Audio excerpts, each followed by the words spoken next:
Welcome to the next lecture of the AS. आज हम लोग एक बहुत ही अच्छा एएस पढ़ने वाले हैं। उस एएस का नाम है AS 23, that is investment in associate in CFS. सुन रहे हैं, investment in associate in CFS. तो स्टडी मैट सामने रखो। जो चैप्टर नंबर 10 है, देखो वो पूरा सीएफएस के ऊपर ही है। तो एएस 21 का मतलब होता है होल्डिंग कंपनी, वो मैंने करा दिया है। एएस 21 करा दिया है, पूरा क्वेश्चन करा है बेटा मैंने। वापस बोलता हूँ, एएस 21 मतलब होल्डिंग कंपनी, जिसको सीएफएस बोलते हैं। पूरा का पूरा क्वेश्चन किया हमने। उसके बाद जैसी पलटी मारोगे तो अगला जो चैप्टर बन के आता है आपके सामने, पलटो पेज, हाँ 107 पेज नंबर है यहाँ पर। AS 23 accounting for investment in associate in CFS consolidated financial statement. सुने, अकाउंटिंग फॉर बहुत अच्छा टॉपिक है, AS है और सीखने लायक है। सुनो, बताता हूँ क्या होता है और बाद में प्रॉब्लम करते हैं हम इसका। ओके सुनो, इम्पोर्टेंट चीज़ ये है,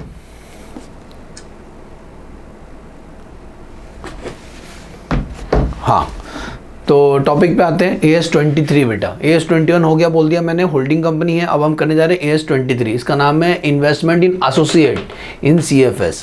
चलो ड्राइंग बना के तुरंत समझाता हूँ थोड़ा सा। देखो, कोई कंपनी या कोई भी बंदा किसी कंपनी का 20% से ज़्यादा, अप टू 20%, 1%, 2%, 3%, 5, 10, 12, नॉट 20 से कम, अगर कोई किसी का शेयर्स खरीद लेता, कौन सा शेयर? Equity share. अगर कोई किसी कंपनी का 20 से कम इक्विटी शेयर खरीद लेता है तो उसको इन्वेस्टर बोलते हैं। इन्वेस्टर, ये इन्वेस्ट किया केवल, हाँ क्या, 20% से कम, लेस देन 20%। तो इसके लिए AS अप्लाई होता है बेटा, AS 13। याद करो, AS 13 अगर पढ़े रहेंगे तो AS 13 क्या बोलता है? जो इन्वेस्टमेंट हम करते हैं वो लॉन्ग टर्म भी हो सकता है, शॉर्ट टर्म भी हो सकता है। तो उसका जो अकाउंटिंग होता है AS 13 के हिसाब से किया जाता है। अगर 20% से भी कम, 1, 2, 3, 4, 5% आपने इन्वेस्ट किया है तो आपको AS 13 फॉलो करना है। हाँ, वो इन्वेस्टमेंट को कैसे अपना बैलेंस शीट में शो करोगे।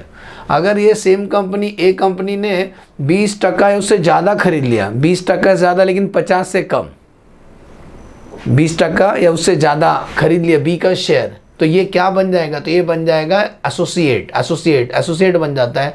तो इसके लिए अप्लाई होता है AS सीधा 23। हमारा जो AS है, AS 23 अप्लाई होता है। वापिस सुनो, अगर आप किसी का 20 या 20 से ज़्यादा शेयर्स खरीद लेते हो तो आपके ऊपर AS अप्लाई होता है AS 23। सर और बताओ, तो सर एसोसिएट क्या होते हैं? एसोसिएट, ये देखो नीचे बताया, एसोसिएट का ये अपना चैप्टर यही है, अपना टॉपिक यही है। एसोसिएट बन जाता है, क्या बन जाता है? एसोसिएट। यहां पर वो बस एक इन्वेस्टर है, इन्वेस्टमेंट किया आपने, बस एसोसिएट बन जाए। तो what is associate? Associate is a enterprises in which the investor has a significant influence. Social media के इन्फ्लुएंसर ने, सिग्निफिकेंट इन्फ्लुएंस का मतलब आपका कुछ प्रभाव लगता है, मतलब आपका कुछ इंप्रेशन है उस कंपनी में, कुछ तो दम है आप में। सिग्निफिकेंट इन्फ्लुएंस का मतलब होता है 20% और मोर कंट्रोल, डायरेक्टली और इनडायरेक्टली।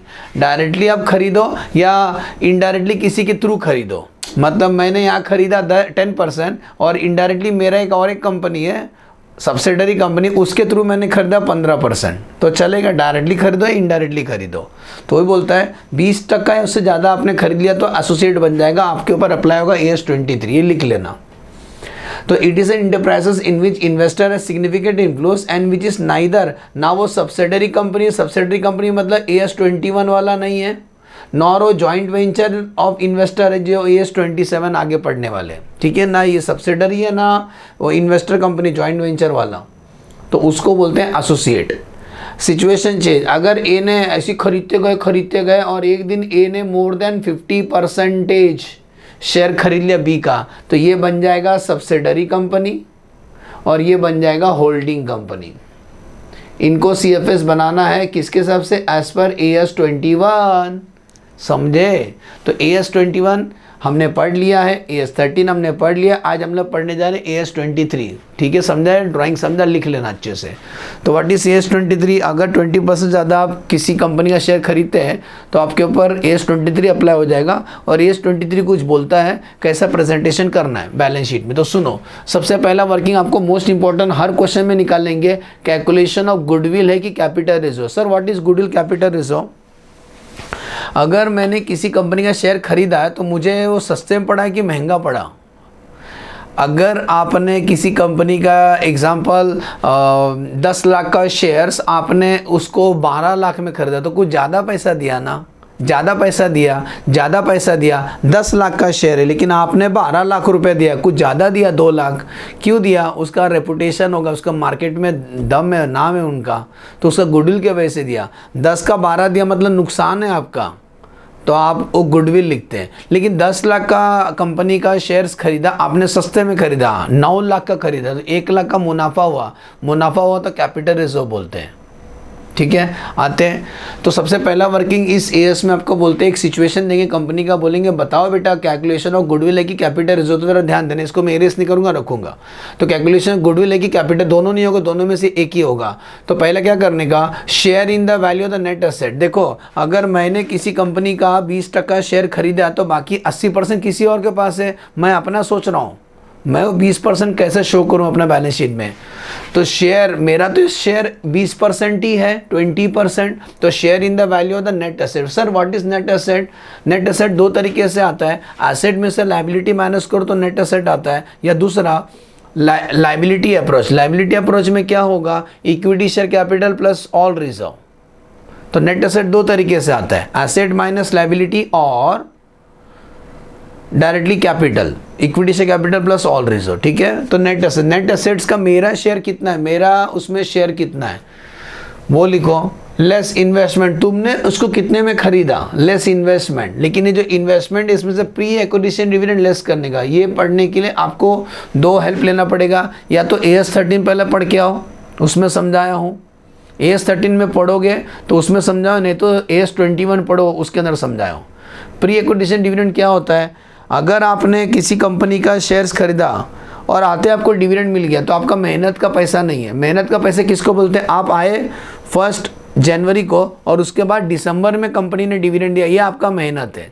आते आपको डिविडेंड मिला तो आपका मेहनत नहीं है, इसको बोलते हैं प्री एक्विजिशन डिविडेंड। वो लेस करने का इन्वेस्टमेंट में से, याद से हमेशा लेस करते हम लोग। इन्वेस्टमेंट चैप्टर में क्या करते थे, AS13 में इन्वेस्टमेंट का लेजर बनाते थे ना, तो प्री एक्विजिशन डिविडेंड है ना, कॉस्ट में से एडजस्ट होता है, तो यही कॉस्ट में से एडजस्ट हो जाता है। क्योंकि मुझे अगर कंपनी ने दिया तो मैंने किसी को अपने जेब से दिया होगा, तो लेस कर देते हैं, प्री एक्विजिशन डिविडेंड तो लेस होता है। जो आंसर आता है उससे कंपेयर करो, ज़्यादा पैसे दिया तो गुडविल, कम पैसे दिया तो कैपिटल रिजर्व। सेकेंड, आपने जो इन्वेस्टमेंट किया है उसको बैलेंस शीट में कैसे शो किया जाएगा, AS23 का जो इन्वेस्टमेंट आपने किया है उसको बैलेंस शीट में कैसे शो किया जाएगा।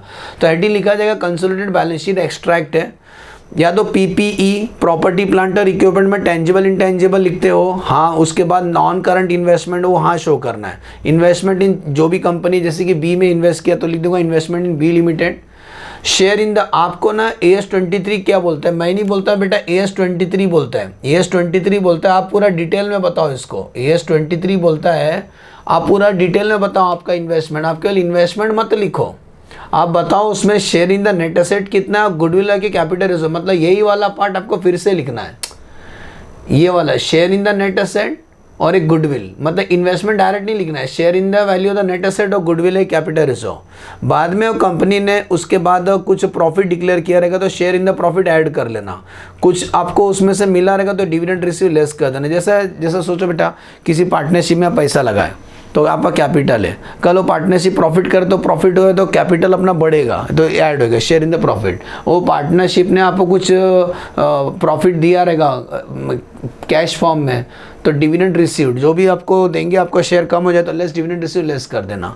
जो आंसर आएगा उसी को बोलते हैं कैरी मिनाटी, नहीं carrying amount of the investment. जो बैलेंस शीट में हम शो करेंगे उसको carrying amount of the investment बोलते हैं। हम बैलेंस शीट में कितना शो करेंगे, फिर से बोलता हूँ कैसे लिखोगे बैलेंस शीट में, share in the value of the net asset add goodwill या कैपिटल रिजर्व। गुडविल ऐड होता है, कैपिटल रिजर्व लेस होता है। तो कॉस्ट ऑफ द इन्वेस्टमेंट मिल जाएगा, है ना। ये कॉस्ट ऑफ इन्वेस्टमेंट यही होता दोनों मिला के। फिर बाद में शेयर इन द प्रॉफिट रहेगा तो ऐड कर देना, और कुछ डिविडेंड मिला रहेगा लेस कर देना। जो आंसर है carrying amount of the investment आएगा। आपको AS23 फॉलो करना। अच्छा याद करो, AS13 अगर हम करते थे ना तो बैलेंस शीट में केवल इन्वेस्टमेंट लिखते हैं, AS13 करते हैं तो। और जो डिविडेंड मिला ना हम इंटरेस्ट कॉलम में लिखते हैं, जो भी डिविडेंड है इंटरेस्ट कॉलम में लिखते हैं, बाद में वो इंटरेस्ट P&L अकाउंट में जाता है, बैलेंस शीट में नहीं लिखते हैं। AS23 के हिसाब से जो भी प्रॉफिट मिला शेयर इन द प्रॉफिट उसमें ऐड करते जाना। फिर प्रॉफिट लॉस का एक्सट्रैक्ट क्या है, कंसोलिडेटेड P&L अकाउंट का एक्सट्रैक्ट मतलब एक झलक है, एक होता है ना प्रॉफिट लॉस में एक रेवेन्यू फ्रॉम ऑपरेशन होता है पहला, बाद में अदर इनकम होता है, अदर इनकम में शो करना है। कैसे शो करोगे, share in the profit of the associate, share in the profit कितना मिला वो लिख दो। प्री एक्विजिशन डिविडेंड अगर आपको मिला रहेगा, एक्चुअली वो इन्वेस्टमेंट से लेस होता है तो इधर से लेस हो जाएगा, लेस ट्रांसफर टू इन्वेस्ट, ये इधर से लेस हो के इधर भी लेस हो गया, दोनों मैचिंग। यहाँ से लेस हो गया P&L अकाउंट से, इन्वेस्टमेंट में से भी लेस हो जाएगा, क्योंकि प्री एक्विजिशन डिविडेंड कॉस्ट में से एडजस्ट होता है, P&L में नहीं आता है। तो इसीलिए हम उसको कहाँ शो करेंगे बेटा, वहाँ से लेस कर दिए। सुने,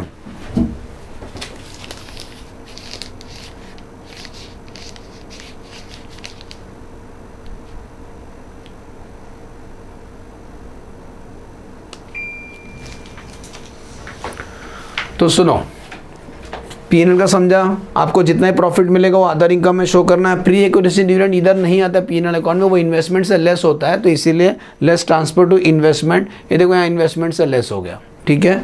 तो शुरू करते हैं, मैं जो क्वेश्चन बताऊंगा बेटा वही करना।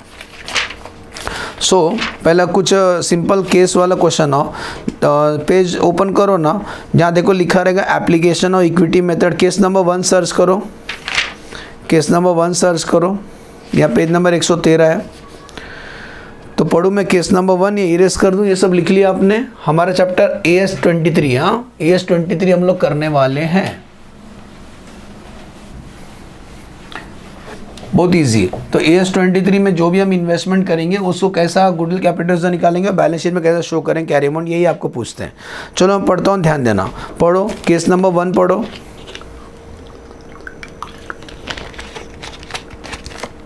ओके ये केस नहीं आएगा, मेन आएगा प्रैक्टिकल प्रॉब्लम, ये टाइम पास कर रहा हूँ। ए लिमिटेड होल्ड 22% शेयर, देखो एसोसिएट बन गया ना, ए ने बी का 22% शेयर खरीदा। कब खरीदा, 1 अप्रैल को खरीदा। ओके सर, फिर क्या हुआ, ये क्या हुआ, इन्होंने 22% शेयर खरीद लिया बी का 1 अप्रैल को। The following are the relevant information available on the date. Cost investment, आपने कितना पैसा इन्वेस्ट किया, 33,000। Total equity on the date of the acquisition is 2 lakh. Total equity का मतलब होता है नेट एसेट। नेट एसेट मतलब उस कंपनी का एसेट कितना, एसेट में से लायबिलिटी माइनस करेंगे तो उसका संपत्ति कितना, 2 लाख का है, 2 लाख की कंपनी है। सुने, क्वेश्चन खत्म क्या। अब हमें कैलकुलेट करना है 2 चीज़, और गुडविल की कैपिटल रेशो और बैलेंस शीट में कैसे शो होगा। तो सुनो, सबसे पहला ए ने अगर बी का 22% कंट्रोल रख लिया तो केस नंबर ए का आंसर देने जा रहा हूँ बेटा, केस नंबर 1 का। तो मुझे बताओ, हम निकालने जा रहे हैं कैलकुलेशन ऑफ गुडविल की capital ratio. Calculation of goodwill और कैपिटल रेशो मालूम नहीं हमको, तो ये बताओ, जैसे मैं बताता हूँ वैसे करना। पहला बात कर लेते हैं share in value of net asset. Share in the value of net asset कितना परसेंट खरीदा, ए ने बी का 22% खरीदा है बेटा। ए ने बी का 22% इन्वेस्ट किया है, तो उनका असेट कितना है, बी के पास असेट कितना है, देखो 2 लाख का है असेट, इसी को नेट असेट बोलते हैं। 2 लाख में मेरा बाप का पूरा नहीं है, मेरा केवल इसमें 22% है, बाकी किसी और का होगा। तो 2 लाख का 22% बेटा, 2 लाख का 22%, 44,000 हमने 44,000 नेट असेट मैंने खरीद लिया। उनका असेट का इतना मैंने खरीदा, ये असेट है, मशीनरी वगैरह जो भी है, लेकिन हमने कितने में इन्वेस्ट किया, लेस इन्वेस्टमेंट लेस करने का। हमने इसको कितने में खरीदा, देखो लिखा रहेगा कॉस्ट, हमने इसको मात्र 33,000 में खरीदा बेटे। तो मुनाफे में हम लोग 44 का चीज़ 33 में खरीदा, हमने सस्ते में खरीदा ना, तो इसको बोलते हैं कैपिटल रिजर्व। क्या बोलते हैं बेटा, कैपिटल रिजर्व। बोलो समझा, 11,000 है कैपिटल रिजर्व, समझा। फर्स्ट नेक्स्ट, अब ये क्वेश्चन है कि बैलेंस शीट में कैसे शो किया जाएगा, कंसोलिडेटेड बैलेंस शीट में। तो नेक्स्ट आंसर देने जा रहा हूँ कि एक्सट्रैक्ट बनाना है तो लिखेंगे investment in associate. Consolidated balance sheet में, कंसोलिडेटेड बैलेंस शीट में क्या लिखेंगे, नॉन करंट इन्वेस्टमेंट लिखेंगे। सुने बेटा, क्या लिखेंगे, नॉन करंट इन्वेस्टमेंट, और लिखेंगे investment in associate, investment in associate as per AS 23, as per AS 23। ठीक है बेटा, yes sir, as per AS 23। तो कैसा बोलता है, वो लोग बोलता है कि डायरेक्ट आप 33 मत दिखाओ, आप डिटेल में बताओ कि उनका शेयर कितना खरीदा। तो बेटा हमने share in the value of the net asset कितना है, शेयर इन, देखो उधर आपके सामने फॉर्मेट है, share in value of net asset कितना है, 44,000 था, लेकिन इसके अंदर हमको प्रॉफिट हुआ कैपिटल रिजर्व, तो लेस करेंगे, लेस कैपिटल रिजर्व। कितना कैपिटल रिजर्व हुआ, 11,000, लेस करने का तो आंसर आएगा 33,000। इसी को बोलेंगे कॉस्ट ऑफ इन्वेस्टमेंट। मतलब मैंने इन्वेस्टमेंट लिखा, उसका डिटेल बताया, सुन रहे हो क्या, डिविडेंड वगैरह कंसेप्ट नहीं है, बोलो समझा। अब डायरेक्ट इन्वेस्टमेंट मत लिखना, मैं नहीं बोलता, ये 23 बोलता है, उसको तोड़ के बताने, तो तेरा मार्क्स को भी हम तोड़ देंगे। तो उसको बाइफिकेशन करो कि कितने का था और आपने उसमें मुनाफा कितना हुआ, लेस करो, मतलब नेट हमने 33,000 इन्वेस्ट किया। बोलो समझा, 33 समझा, ओके सर। अब आते हैं केस नंबर 2, आ जाओ फटाफट, केस नंबर 2। केस नंबर 2 पढ़ो, ए होल्ड, पढ़ो केस नंबर 2, ए होल्ड 22% शेयर। अभी केस नंबर 2 सॉल्व करने जा रहा हूँ बेटा, ये लिखना है, लिख लो, ऐसा टाइम पास क्वेश्चन नहीं आएगा। केस नंबर 2, ए ने फिर से 22% रखा है बी का, फिर क्या हुआ, the following are the investment, इन्होंने इन्वेस्टमेट कितना किया, 55,000 इन्वेस्ट किया, देख रहे हो 55,000, आप हटिए, 55,000 इन्वेस्ट किया, 44,000 का असेट हमने 55,000 दिया, कुछ ज़्यादा नहीं दिया। इम्प्रेस हो गया लड़की से, नहीं नहीं नहीं, वो बोलता है हम ज़्यादा इसलिए दिया, उसका मार्केट में नाम है, रेपुटेशन है, इज्जत है, तो बोलता है 11,000 आपने ज़्यादा दिया ना, तो इसको क्या बोलेंगे, अगर ज़्यादा पैसा देते हो तो गुडविल की वजह से दे रहे हो, ये नुकसान है आपका, ज़्यादा पैसा दे रहे हो तो गुडविल बोलना है। अब आ जाओ कंसोलिडेटेड बैलेंस शीट में कैसे लिखेंगे, आपको बताया ना, इसको तोड़ के लिखना है, तोड़ के लिखना है पूरा। तो बोलता है आपको बाइफिकेशन बताना कॉस्ट ऑफ इन्वेस्टमेंट का, आपने इन्वेस्टमेंट किया 55, उसका बाइफिकेशन बताओ, तो share in the value net asset 44, share in the value net asset 44, और उसमें गुडविल है, कैपिटल रिजर्व है, आंसर गुडविल है, उसमें गुडविल है। गुडविल कितना, 11,000, ये ऐड करोगे तो आंसर आ जाएगा 55,000, that is the cost of the investment as per AS 23। बोलो समझा, किस नंबर 1 2 समझा। अब आ जाओ थोड़ा प्रैक्टिकल करते हैं, तीसरा वाला मत देखना, कुछ हो जाएगा तुमको, नीचे आ जाओ। उसके बाद कुछ और केस दिया, देखो case number 1, conversion from passive investor to associate in the same year. चलो अगला कुछ केस कर लेते हैं, 2 केस समझा, अच्छे से लिख लेना पेज नंबर डाल के। आते हैं नेक्स्ट, इरेज करूं, हमें क्या सीखने को मिला कि गुडविल कैपिटल कैसे निकालना है और बैलेंस शीट में कैरिंग अमाउंट कैसे शो करना है। जब भी आप इन्वेस्टमेंट एसोसिएट करोगे तो कैरिंग अमाउंट कैसे शो करोगे। नेक्स्ट,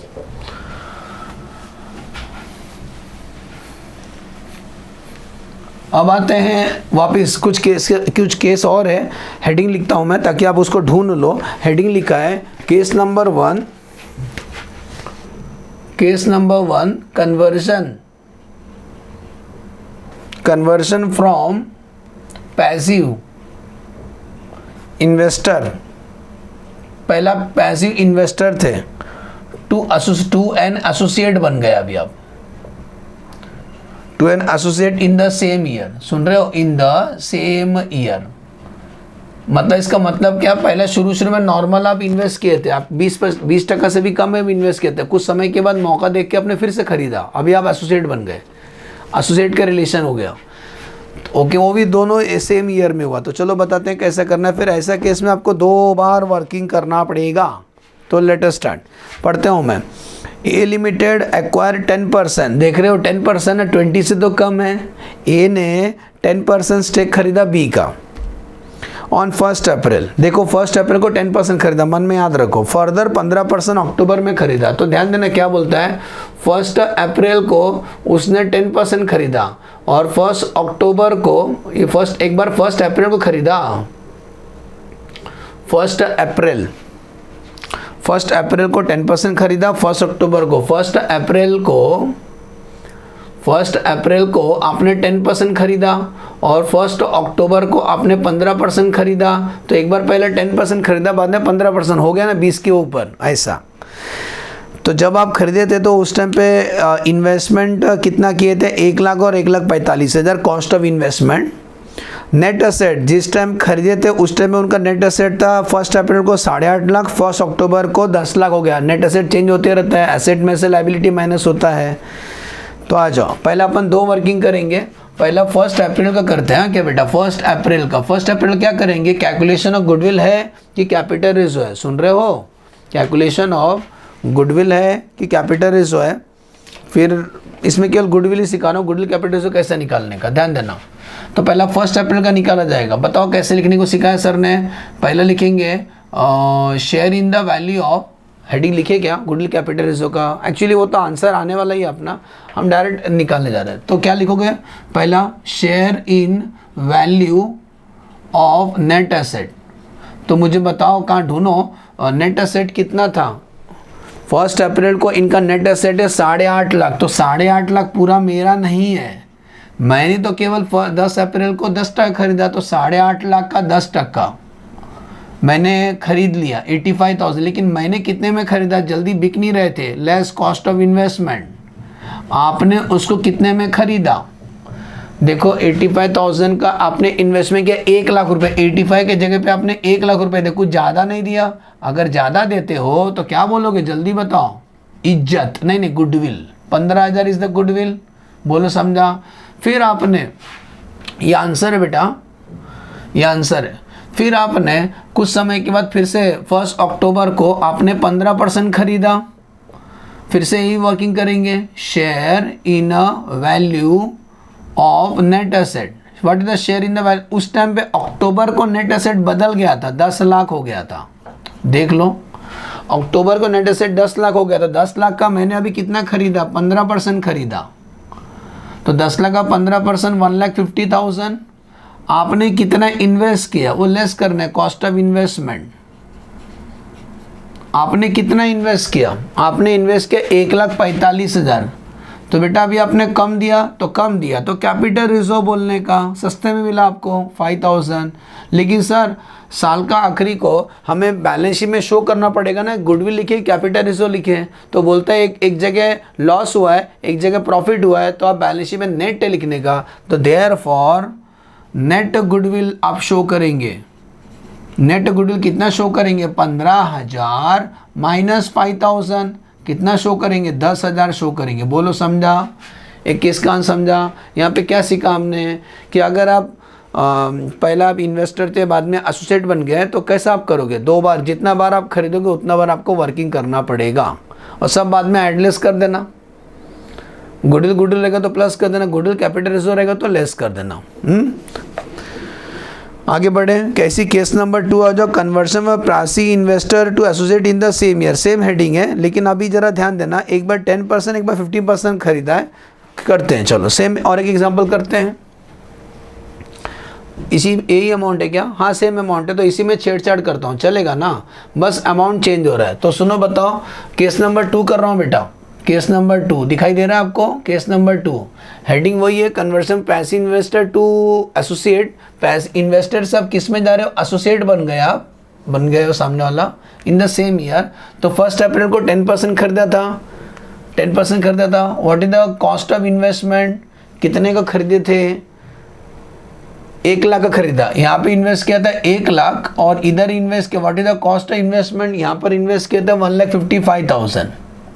बोलो समझा कुछ, यहाँ इन्वेस्ट किया आपने 1,55,000, और उस टाइम पे उनका नेट एसेट कितना था, नेट एसेट कितना था उस कंपनी का, तो नेट एसेट था 8.5 लाख, और इस टाइम पे नेट एसेट था 10 लाख।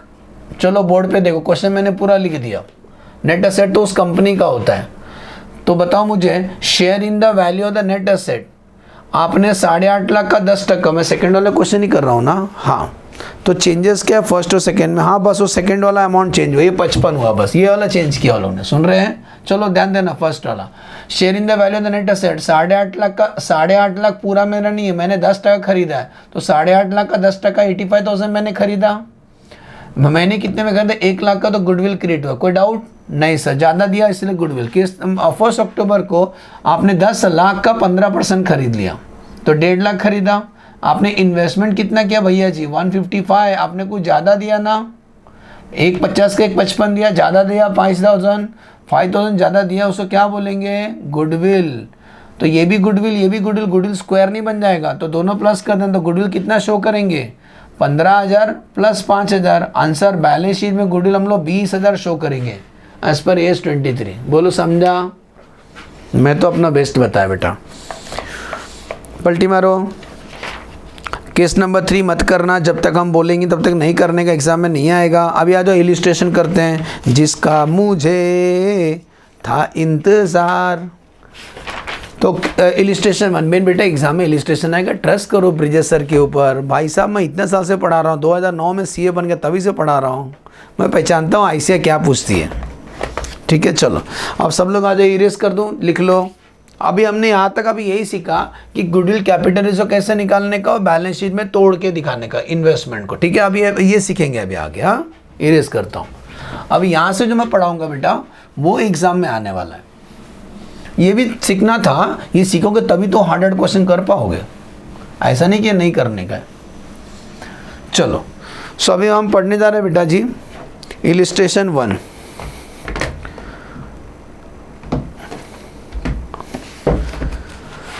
इलिस्ट्रेशन 1,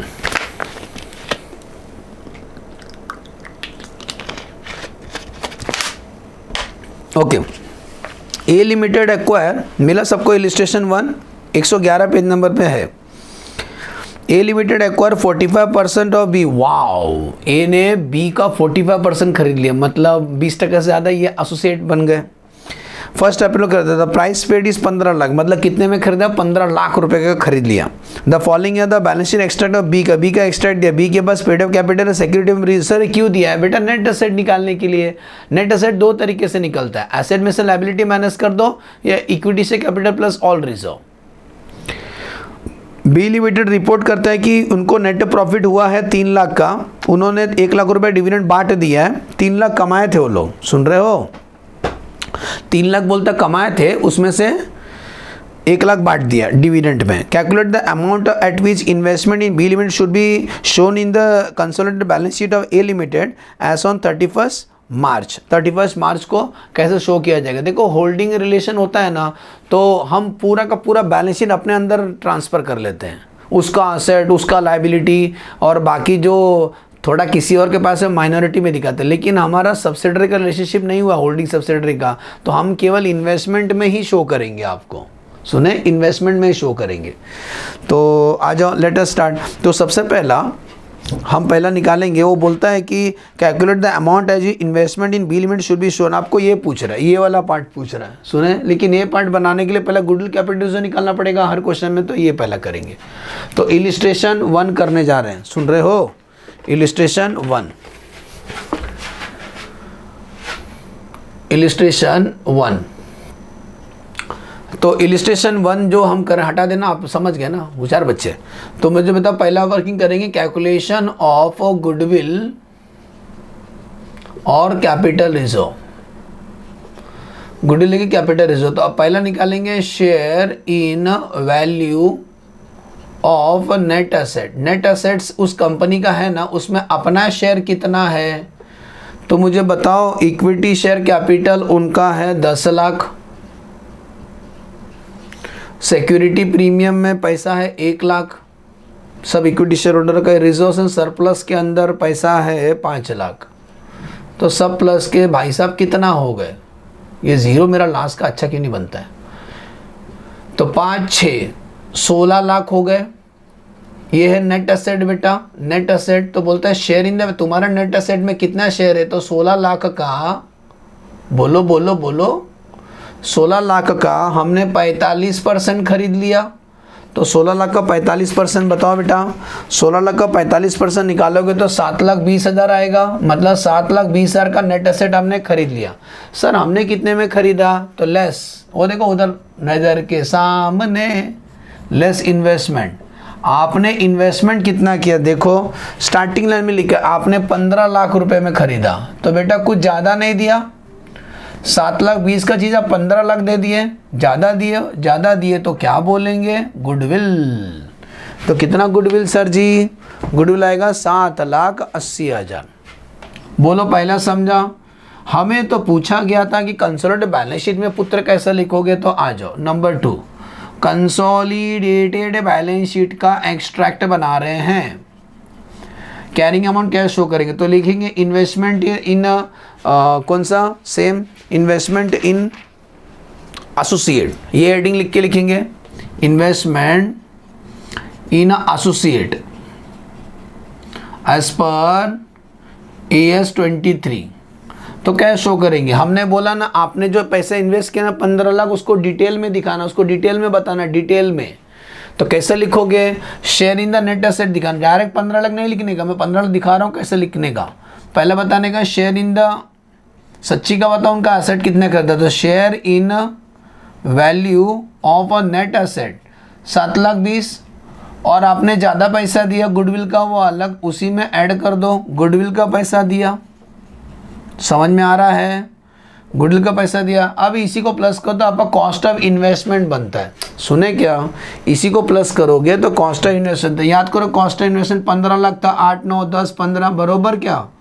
तो मैं बोल रहा हूँ आपका जो इन्वेस्टमेंट का कीमत है ना, जो आपको बाइफिकेशन करके बताना है एज पर AS 23, नहीं तो मैं सीधा भी लिख सकता है इन्वेस्टमेंट 15 लाख, मार्क्स कट हो जाएगा। आपको डिटेल में बताना है कि उसमें share in the value net asset कितना और गुडविल कितना, इतना समझा। उसके बाद बताओ मुझे उन्होंने कितना, मेरे खरीदने के बाद उस कंपनी ने कितना प्रॉफिट किया, प्रॉफिट करेंगे तो अपना इन्वेस्टमेंट की कीमत बढ़ते जाएगा। तो बोलता है profit during the year, add profit होने से अपना इन्वेस्टमेंट बढ़ेगा, तो प्रॉफिट ड्यूरिंग द ईयर, बोलो कितना प्रॉफिट हुआ, करीबन 1 लाख, 3 लाख का प्रॉफिट हुआ। बेटा जो 3 लाख का प्रॉफिट है पूरा मेरा थोड़ी ना है, मेरा तो केवल 45% ही मेरा कंट्रोल है, तो इसका 45% ही अपना है प्रॉफिट। तो इस अमाउंट का 45% निकालो, 1,35,000 से मेरा कैरिंग अमाउंट बढ़ जाएगा।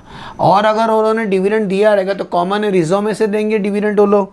तो बताओ आगे लिखा है उन्होंने डिविडेंड कितना पे किया, उन्होंने डिविडेंड पे किया 1 लाख। अभी 1 लाख पूरा मेरा नहीं है, मेरा तो केवल 45% है, तो लेस डिविडेंड मिला तो कम हो जाएगा आपका कैरिंग अमाउंट, तो लेस डिविडेंड रिसीव्ड। 1 लाख रुपए मिला ना डिविडेंड, हाँ सर, उसका वो 1 लाख मेरा नहीं, मेरा केवल 45% है, तो 45,000 लेस हो जाएगा। What is the carrying amount of the investment to be shown in the balance sheet, add less करो, 15 लाख में इसको ऐड करो, इसको लेस करो, आपको आंसर आएगा 15,19,000, 15,90,000। बोलो समझा, कैरिंग अमाउंट मतलब बैलेंस शीट में हम कितना शो करेंगे, 15,90,000। बोलो समझा, लिख दो carrying amount of the investment.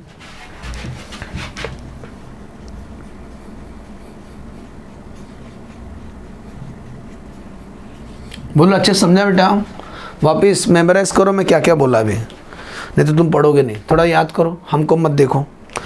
मैं फिर से रिपीट करूँ क्या था, गुडविल कैपिटल से कैसे निकालने का याद करो, प्रैक्टिस करो। पहले goodwill capital share in the value of the net asset less cost of investment, pre acquisition dividend का तो इन्वेस्टमेंट से लेस करना। अगर आपने ज़्यादा पैसे दिया तो गुडविल, कम पैसे तो कैपिटल से, बहुत ईजी है। फिर बैलेंस शीट में कैसे लिखोगे, इन्वेस्टमेंट इन एसोसिएट्स पे AS 23 heading share in the net asset, share in the net asset add goodwill, और कैपिटल रिजर्व रहेगा तो लेस कर देना। हम गुडविल ऐड करते हैं इसमें क्योंकि हम एसेट साइड है ना, गुडविल ऐड करना, और कैपिटल रिजर्व तो लायबिलिटी वाला पार्ट है इसीलिए लेस होता है, और share in the profit add करना, डिविडेंड रिसीव लेस कर देना। वाओ, इलिस्ट्रेशन 1 समझा, यस सर, ऐसा क्वेश्चन एग्जाम में आएगा, रेडी रहना। आप सब लोग आ जाओ इलिस्ट्रेशन 2 पे आ जाओ, अब आ जाओ इलिस्ट्रेशन 2 पे आओ।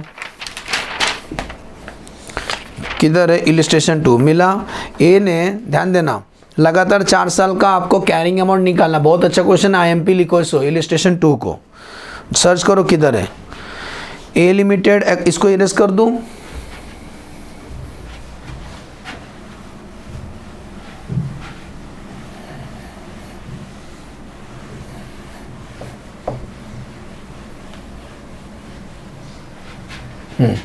अब आते हैं इलिस्ट्रेशन 2।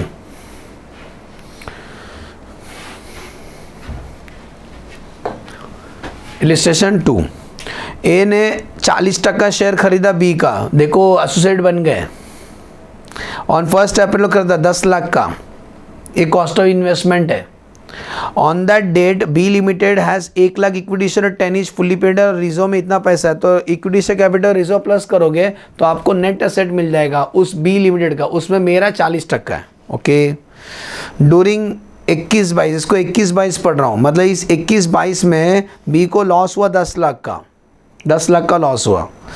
डूरिंग 22-23 में 12.5 लाख का लॉस हुआ, और 23-24 में 5 लाख का लॉस हुआ।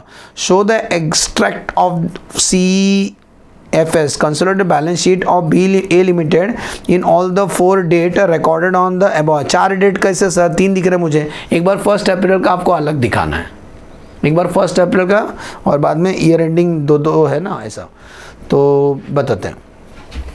तो सबसे पहले एक बेसिक वर्किंग हम हमेशा कर लेंगे कि गुडविल है कि कैपिटल रिजर्व। तो लिखो, ये इलिस्ट्रेशन 2 कहाँ से दे रहे हैं?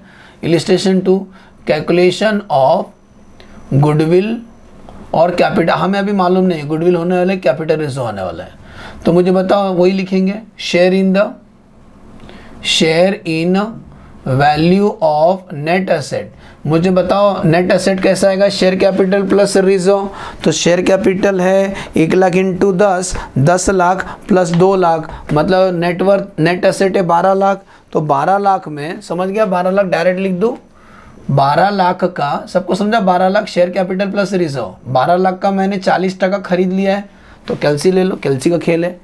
12 लाख का 40%, हर क्वेश्चन में करना है आपको, मतलब 4,80,000 आपने खरीद लिया। सर आपने इन्वेस्टमेंट कितना किया? लेस इन्वेस्टमेंट, क्योंकि मैं होल्डिंग कंपनी में ऐसी करता हूँ, इसीलिए मैं यही पैटर्न फॉलो कर रहा हूँ, और सही है। तो बताओ इन्वेस्टमेंट कितना किया आपने? आपने इन्वेस्टमेंट किया 10 लाख, आपने 10 लाख रुपए दिया, कुछ ज़्यादा नहीं दिया पुत्र। 4,80,000 माइनस 10 लाख, आंसर 5,20,000 आपने ज़्यादा दिया। क्या बोलेंगे? ज़्यादा दिया तो गुडविल, बोलो समझा। गुडविल कितना?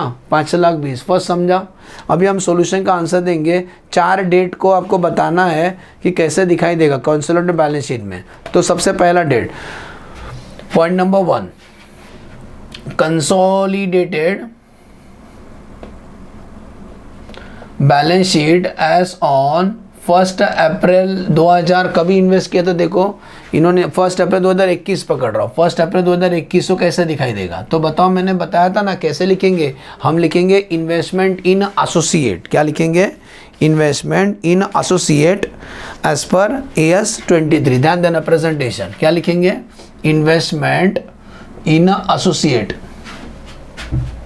Investment in associate as per AS 23। ठीक है, यही टाइटल लिखेंगे, हर जगह चेंज कर लो वहाँ जाके। Investment in associate as per AS 23, ये हमेशा यही लिख के मर जाना। Investment in associate as per AS 23। बताओ, हमें तो तोड़ के लिखना है, इस इन्वेस्टमेंट को तोड़ के बताना है कि जो 1 लाख 10 लाख है आपने कैसे इन्वेस्ट किया। तो बोलता है ये लिखने का, share in value of a net asset. कितना? 4,80,000 बेटा, और गुडविल ऐड होगा। लॉजिक समझा? गुडविल क्यों ऐड होगा? क्योंकि हम लोग एसेट साइड है, तो गुडविल ऐड होगा। हो गया ना बेटा 10 लाख, बोलो समझा। 10 लाख का बाइफिकेशन समझा। इसी को बोलते हैं cost of investment, cost of investment. अब आते हैं नंबर 2, सेकेंड डेट को। सेकेंड डेट को क्या बोलता है कि अभी आप 1 साल के बाद 31 March 2022 consolidated balance sheet as on 31 March 2022, मतलब 21-22 का। अब क्या करेंगे? फिर से वही हेडिंग लिखेंगे, इन्वेस्टमेंट इन एसोसिएट एज पर AS23, ठीक, अंडरलाइन मारो। ये तो हमेशा लिखना बेटा, share in value of a net asset कितना, 4,80,000, और गुडविल 5,20,000, ये आपको हमेशा लिखना है। अब मुझे बताओ, इस एक साल में आपा खरीदने के बाद कंपनी ने कुछ मुनाफा किया तो प्रॉफिट ऐड कर देना। बताओ प्रॉफिट हुआ क्या, पढ़ो। बोलता है इस एक साल में प्रॉफिट तो नहीं हुआ लेकिन लॉस हुआ है। देखो इस एक साल में कितने का लॉस हुआ है, इस एक साल में लॉस हुआ है, हमें लॉस हुआ है 10 लाख का लॉस हुआ है। अब बेटा जो 10 लाख का लॉस हुआ पूरा मेरा थोड़ी ना, मेरा तो 40% है, उस 10 लाख में मेरा 40% है, तो share in the loss less करेंगे। प्रॉफिट ऐड करते हो ना तो share in the loss less कर देना, समझ गया। प्रॉफिट रहे तो ऐड होगा, लॉस रहेगा तो लेस होगा। यहाँ दिखा दूँ, लॉस रहेगा तो लेस कर देना, तो less share in the loss, share in loss. बोलो कितना, 10 लाख का लॉस हुआ है तो 10 लाख पूरा मेरा नहीं है, मेरा उसमें 40% ही है, तो आंसर 4 लाख का लॉस होने से मेरा इन्वेस्टमेंट कम हो गया। कितना हुआ, 4,80,000 प्लस, मतलब 10 लाख माइनस 4 लाख, 6 लाख। बोलो समझा, ये है carrying amount of the investment. समझ में आ रहा है, what is the carrying amount of the investment on 31 March 2022। लिख दो कैरिंग अमाउंट ऑफ इन्वेस्टमेंट। आगे बढ़ते नंबर 3, अभी 22-23 का, तो consolidated balance sheet as on 31 March 2023 का बेटा बात कर लेते हैं। तो सुनो, जब भी 23 करेंगे तो ये वाला पार्ट तो आपको हमेशा लिखना है, share in the value the net asset of goodwill. हाँ लिखते जा रहा हूँ, देखो पहला share in value of net asset कितना, 4,80,000, ये लिखना ही लिखना है। एड गुडविल कितना, 5,20,000, 10 लाख हो गए, 10 लाख हो गए। अब आते हैं share in the loss, share in loss. मुझे बताओ पहले साल लॉस हुआ था 10 लाख का, पहले साल लॉस हुआ था 10 लाख का। सेकेंड ईयर लॉस कितना हुआ था, देखो सेकेंड ईयर का जो लॉस है वो 12,50,000 का है, 12,50,000। लेकिन ये पूरा मेरा थोड़ी ना, मेरा तो केवल इसमें 40% ही है, मेरा इसमें 40% है, हम चोर हैं, मेरा 40% ही शेयर है। तो 10 लाख प्लस 12,50,000 का 40%, मतलब मेरा लॉस 9 लाख। कर सकते हैं ना, वैसा भी 10 लाख है, 10 में से 9 माइनस होगा, तो आंसर अभी मेरा कैरिंग अमाउंट 1 लाख है। इसको बोलते हैं कैरिंग अमाउंट ऑफ इन्वेस्टमेंट। ये जो इन्वेस्टमेंट उसका कैरिंग अमाउंट अभी 1 लाख रुपए बचा है, ये साल का जब बैलेंस शीट बनाएंगे उसमें 1 लाख लिखेंगे। बोलो समझा, दिखाई दे रहा है आपको, कितना शो करेंगे, 1 लाख शो करेंगे। अब आते हैं वर्किंग नोट नंबर 4, यहाँ सॉल्व कर देता हूँ। नंबर 4, अब आते हैं consolidated balance sheet. Consolidated balance sheet कभी का बना रहे, लास्ट वाला एस ऑन 31 मार्च 2024 का। ये वाला पार्ट आपको हमेशा लिखना है, share in value of net asset 4,80,000, add goodwill 5,20,000। अब जरा ध्यान देना, वापिस से इनको लॉस हुआ है, कितने का लॉस हुआ है, वापिस से इनको लॉस हुआ है बेटा 5 लाख का लॉस हुआ है, 5 लाख का लॉस हुआ है। तो एक बार लॉस 4 लाख, एक बार 9 लाख, तो less share in the loss, share in loss. ज़रा देखो, ज़रा ध्यान देना, एक बार लॉस 4 लाख, मैं डायरेक्ट लॉस लिख रहा हूँ, एक बार लॉस 9 लाख।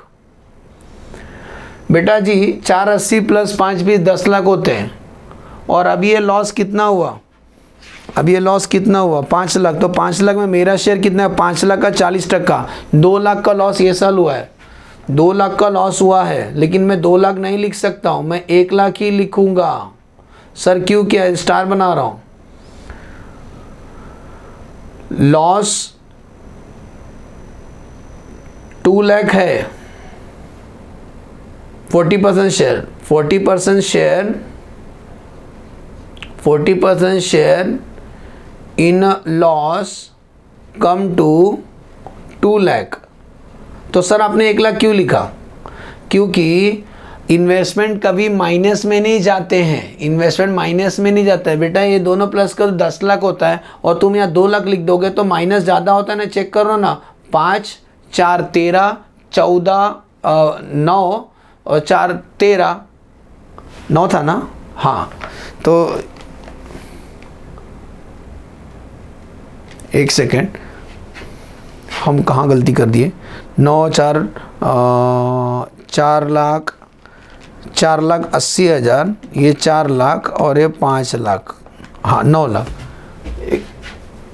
4 लाख। अच्छा मैं टोटल लॉस लिखा है पूरा, आप चाहे तो अलग अलग भी लिख सकते हैं, एक बार 4 और एक बार 5। सुन रहे हैं ये लोगों ने कैसे शो किया है? 2023 वाला ना, ये लोग क्यूमुलेटी शो किया है क्या? नहीं,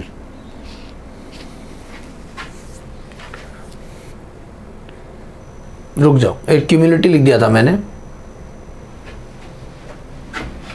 यहां दिखाऊं शॉर्टकट, यहां दिखा रहा हूं शॉर्टकट। एक बार लॉस हुआ था 4 लाख का, डायरेक्ट लॉस ही लिखा है, और एक बार लॉस हुआ था बेटा 5 लाख का करीबन। सुने, फर्स्ट ईयर में लॉस 4 लाख का, सेकेंड ईयर का लॉस 5 लाख। अपना शेयर लिखा हूँ मैंने 40%, तो सेकेंड ईयर का 5 लाख का लॉस, तो पहला साल 4 लाख का लॉस, सेकेंड ईयर 5 लाख का लॉस। बेटा 4 और 5 9 होते हैं, और 2 ऐड करेगा तो 11 होते हैं। इन्वेस्टमेंट माइनस में नहीं जाता है, सुने, इन्वेस्टमेंट माइनस में नहीं जाता है, इसीलिए लिख दिया ना share in the loss. Loss नहीं निकाला, मेरा शेयर कितना है लॉस में? 4 लाख 5 लाख, इसलिए शेयर इन द लॉस। अभी इंग्लिश बराबर मैच हो रहा है, share in the loss 4 lakh 5 lakh, अभी 2 लाख नहीं लिख सकता हूँ। 40% share in the loss come to 2 lakh. Max अपन 1 लाख ही लिख सकते हैं। Can be return, can be shown, because investment can not be in minus, because investment figure can not be in minus. सुन रहे हो, इन्वेस्टमेंट का फिगर माइनस में नहीं हो सकता है। 40% share in the loss come to 2 lakh, max 1 lakh can be shown because investment figure can not be in minus. तो हम कितना लिखेंगे? 10 लाख ही लिख सकते हैं। और ज़्यादा से ज़्यादा कोई पूछेगा, रास्ते में जा रहे थे भेलपुरी खा, what is the carrying amount, बोलना नील कैरिंग अमाउंट। सर अगर अगले साल प्रॉफिट हुआ तो पहले वो लॉस 1 लाख है ना, वो एडजस्ट होगा। अरे 1 लाख साइड में रखा था ना, वो पहले एडजस्ट होगा, बाद में प्रॉफिट शो होगा। बोलो समझा? तो ज़्यादा से ज़्यादा क्या लिखेंगे? नील, लेकिन माइनस में नहीं आएगा। बोलो समझा? तो चारों किया ना, ये 1 अप्रैल का, 31 मार्च 22 का, 31 मार्च 23 का, 31 मार्च 24 का। ओके, तो यही है। वापस नेक्स्ट अच्छे से देख लो।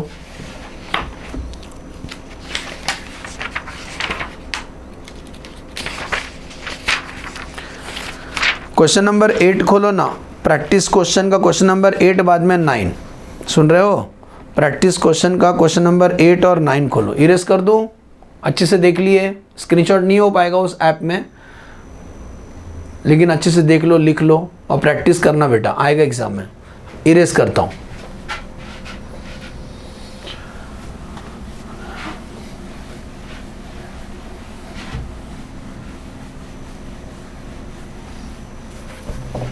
देख रहे हो, मैं इरेज नहीं किया, आपको दिखाने के लिए रखा है मैं, ताकि आप कहीं पटरी छोड़ ना दो। ओके, सो क्वेश्चन नंबर अभी हम लोग नेक्स्ट करने जा रहे हैं, क्वेश्चन नंबर 8 ब्राइट वाला। सुनो, IMP question. Bright limited acquire 30% of the East India limited share for कितने लाख का? 2 लाख का। 2 lakh is the cost of investment, लिखो COI, that is cost of investment. On 1 June को खरीदे, 2021 पकड़ते हैं इसको। By such acquisition Bright has access significant influence, बराबर है, 30% खरीद लिया तो हो गया ना significant influence over east.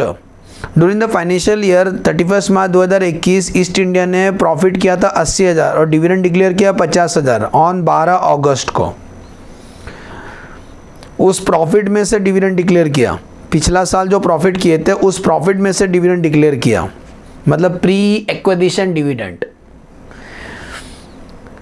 East India report करती है कि ये साल 3 लाख का मुनाफा हुआ है 31 मार्च 2022 को। एस्यूमिंग profit is accrue evenly and declare dividend, उसमें से डिविडेंड दिया 60,000 12 जून को।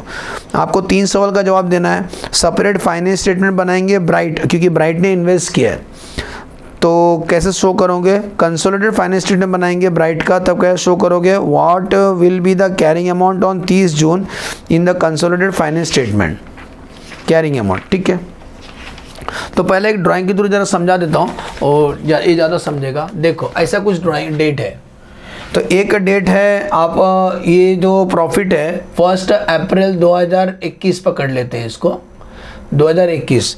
तो यहाँ पर इनको प्रॉफिट हुआ था, ये पीरियड में 80,000 का प्रॉफिट हुआ था। आपने ये 30% खरीदा 1 जून 2021 को, ठीक है, एसोसिएट वाला रिलेशन।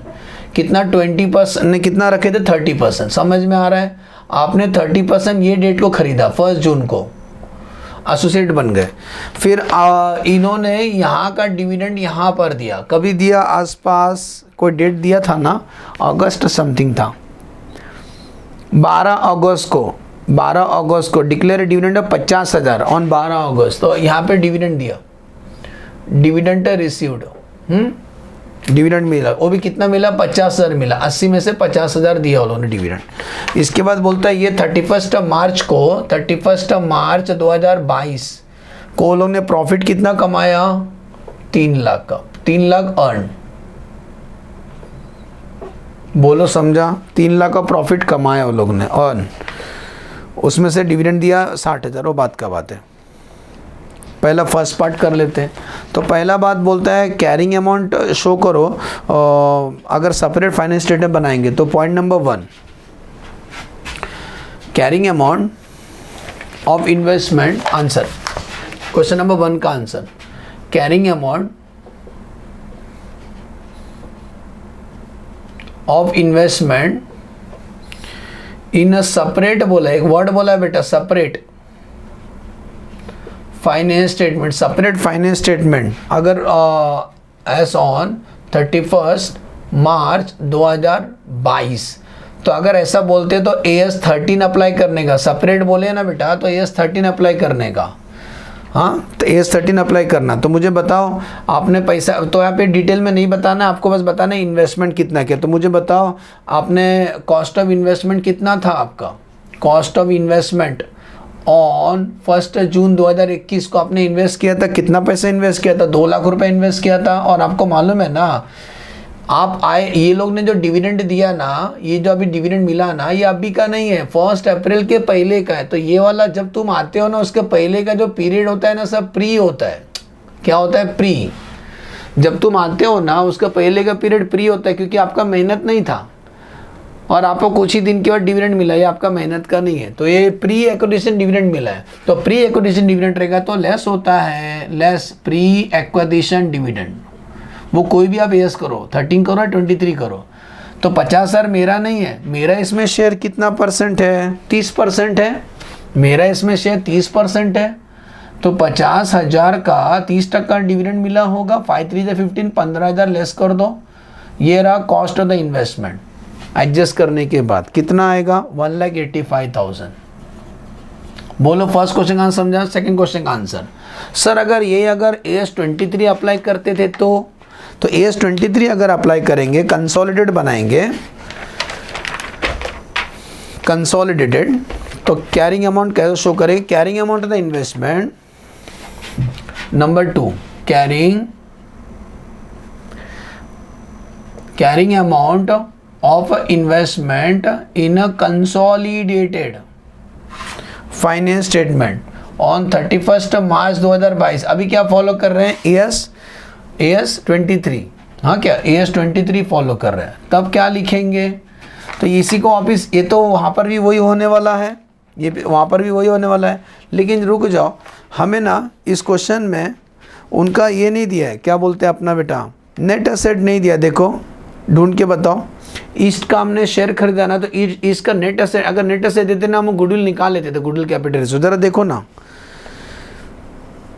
नहीं दिया बेटा, नहीं तो आप बोलोगे सर क्यों नहीं निकाले गुडविल कैपिटल, पहला बार कोई क्वेश्चन में नहीं निकाले बेटा, इसलिए नहीं निकाला क्योंकि नेट एसेट नहीं दिया इस चीज़ का। देखो ना, ब्राइट लिमिटेड ने 2 लाख खरीदा, बाद में बोलता है इन्होंने डिविडेंड कमाया, डिविडेंड 80,000 कमाया था पहले का, वो अभी 50,000 दिया, और ईस्ट इंडिया ने प्रॉफिट, बस प्रॉफिट दिया है, नेट एसेट नहीं दिया है, इसीलिए हम गुडविल नहीं निकाल सकते, इसीलिए हम हमारे हाथ लाचार है, हम इस क्वेश्चन में डायरेक्ट कॉस्ट ऑफ इन्वेस्टमेंट ही लिखेंगे, डायरेक्ट लिखेंगे। तो कॉस्ट ऑफ इन्वेस्टमेंट ये लिखेंगे,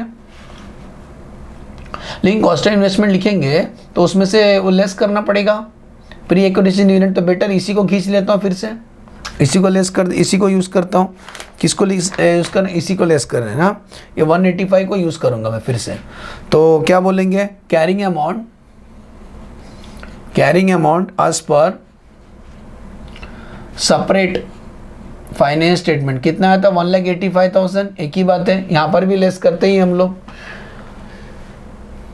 इन्वेस्टमेंट का, तो 185 इन्वेस्टमेंट था। अब बताओ वो लोग को प्रॉफिट कितना हुआ, तो add share in the profit, share in the profit add करेंगे यहाँ पर, तो शेयर इन द प्रॉफिट कितना, 3 लाख का प्रॉफिट हुआ था, लेकिन 3 लाख मेरा नहीं है, 3 लाख में मेरा 30% है, लेकिन रुको, हम आए कब थे, जून के बाद है, तो जून के बाद पोस्ट होता है आपका, मेहनत होता है, उसके पहले का नहीं, तो मेरा तो शेयर केवल जून से गिन लो, 10 महीना होते हैं, जून, जुलाई, अगस्त, सितंबर, अक्टूबर, नवंबर, दिसंबर, जैन, फेब, मार्च, 10 महीने का ही प्रॉफिट मेरा मेहनत का है, तो इंटू 10/12, बोलो समझा, क्योंकि मैं बताया ना, ये तो प्री में चले जाएगा, ये पोस्ट में आता है, पोस्ट आपका प्रॉफिट का हिस्सा होता है, तो 3 लाख का 30% इंटू 10/12, आंसर आता है 75,000 शेयर इन द प्रॉफिट, समझे, तो share in the profit add कर दो तो कैरिंग अमाउंट आ जाएगा, कैरिंग अमाउंट ऑन 31 मार्च 2022 कितना आ जाएगा, 2,60,000, बोलो समझा, यस सर। नंबर 3 फिर से पूछता है कैरिंग अमाउंट और एक निकालना है, जून तक का निकालना है, ऐसा कैरिंग अमाउंट साल का आखिरी का रहता है, लेकिन जून पूछा है, तो carrying amount of investment in CFS, कभी का 30 जून 2022 का कैरिंग अमाउंट फिर से निकालना है, तो यही वाला यूज़ करते हैं वापस, 2,60,000 फिर से, तो कैरिंग अमाउंट ऑन 31 मार्च 2022 से कितना है, 2,60,000 आया। अब इन्होंने कितना इसमें से डिविडेंड दे दिया, डिविडेंड देगा तो कम हो जाएगा, डिविडेंड रिसीव्ड कितना दिया मालूम है, 60,000, तो 60,000 में मेरा 30% है, तो 6 3 18, 18,000 लेस कर दो, ये रहा carrying amount of the investment 2,42,000, बोलो समझा, कैरिंग अमाउंट ऑन 30 जून 2022, बोलो समझा, चेक कर लो। तो क्या किया हमने, पहला तो प्री एक्विजिशन डिविडेंड लेस किया, इसको से गुडविल कैपिटल से नहीं निकाल सकते, तो वही इन्वेस्टमेंट को लिखा है, प्रॉफिट ऐड करेंगे, और अगर कुछ में से कुछ डिविडेंड दे दिया तो लेस करेंगे, ये देखो प्रॉफिट ऐड करेंगे, लॉस रहेगा तो लेस करेंगे, और उसी में से उस प्रॉफिट में से कुछ दे दिया रहेगा तो लेस कर देना, तो कैरिंग अमाउंट आएगा आपको, समझे, फॉर्मेट अच्छे से याद करके जाओ। नेक्स्ट लास्ट क्वेश्चन नंबर 9 आ जाओ, क्वेश्चन नंबर 9 पढ़े, question number 9, A limited acquire 25% shares in B limited,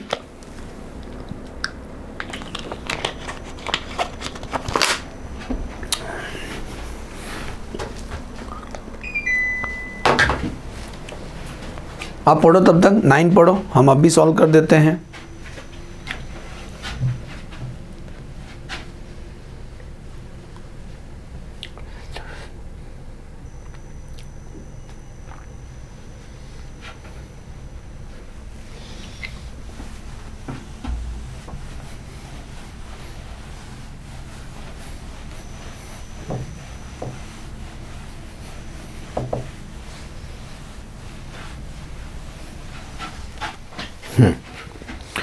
number 9, A limited acquire 25% shares in B limited on 31 March 2021, पकड़ो इसको, 3 लाख खरीदा, ये रहा बैलेंस शीट। अच्छा देखो अभी बैलेंस शीट दिया, अभी अपन गुडविल कैपिटल से निकाल सकते हैं।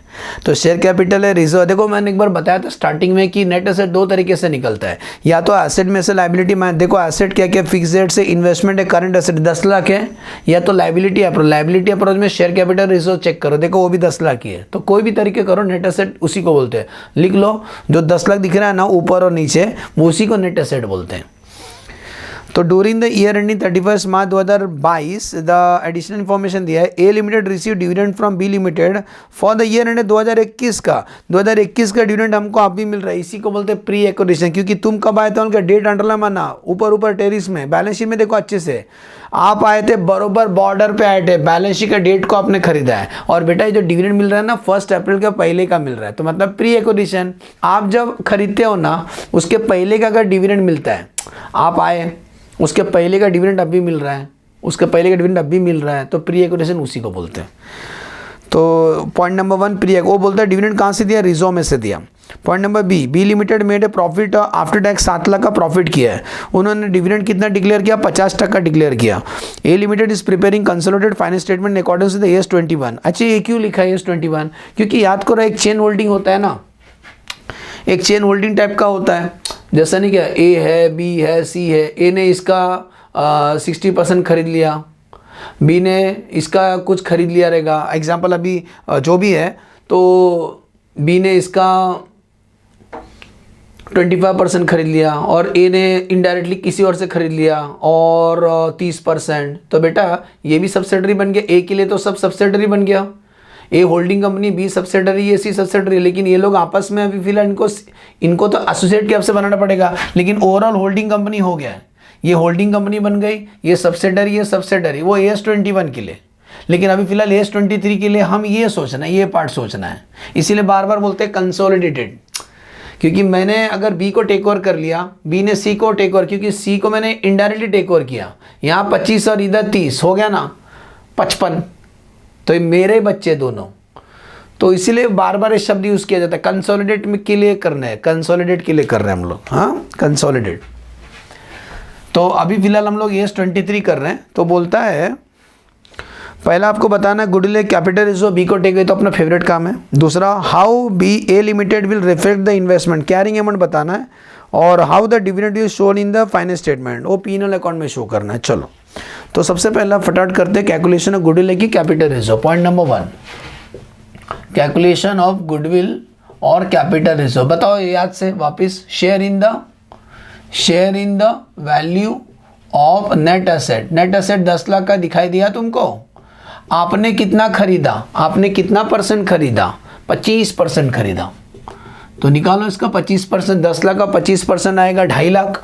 लेकिन आपने कितना इन्वेस्ट किया, लेस इन्वेस्टमेंट। लेकिन आप जो इन्वेस्टमेंट किए उसमें प्री एक्विजिशन डिविडेंड भी है, तो आपने इन्वेस्टमेंट कितना किया, टेरिस में लिखा एकदम 3 लाख। 3 लाख इसमें का पेट में से लेस करेंगे, लेस प्री एक्विजिशन डिविडेंड।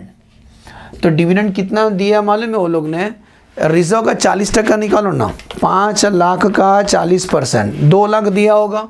लेकिन ये 2 लाख पूरा मेरा नहीं है, इस 2 लाख में मेरा तो 25% है, समझा। 2 लाख का 25%, 50,000। तो 50,000 प्री एक्विजिशन डिविडेंड है, लेस कर देंगे तो 2,50,000। आओ नील, तो गुडविल कितना है बेटा, मतलब 2.5 लाख अच्छी 2.5 लाख में खरीदा। पॉइंट नंबर 2, अब आपको बोलता है कि बैलेंस शीट में इसको कैसे शो करोगे, किधर, बैलेंस शीट में। तो बैलेंस शीट का एक्सट्रैक्ट बनाने जा रहे हैं। बैलेंस शीट का एक्सट्रैक्ट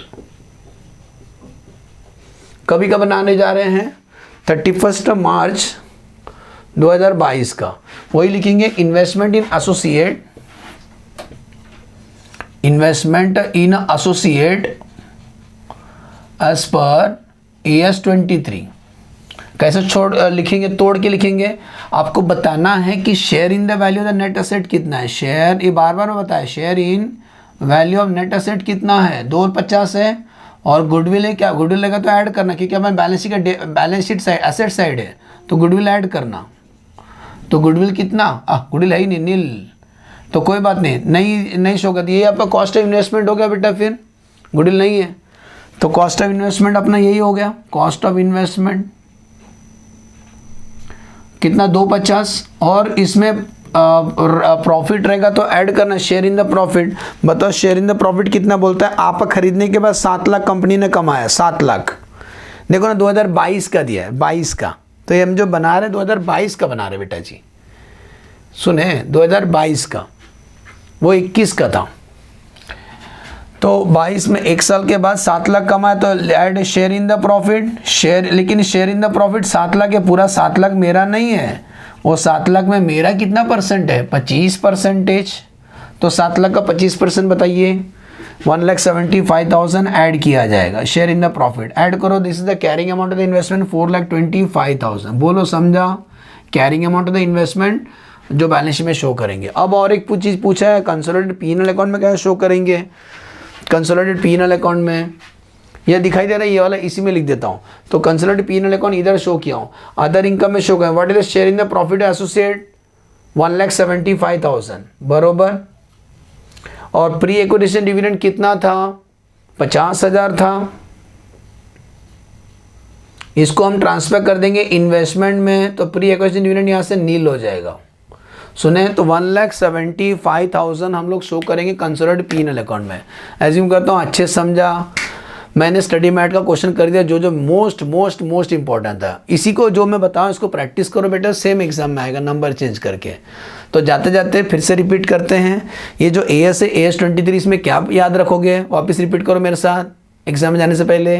पहला अपन गुडविल कैपिटल निकालेंगे, जिधर भी जिसका भी हमने खरीदा है ना, अगर 20 या 20 से ज़्यादा खरीदा है तो एसोसिएट बन गए। आप हमारे कौन लगते, जीजा नहीं लगते, एसोसिएट बनते।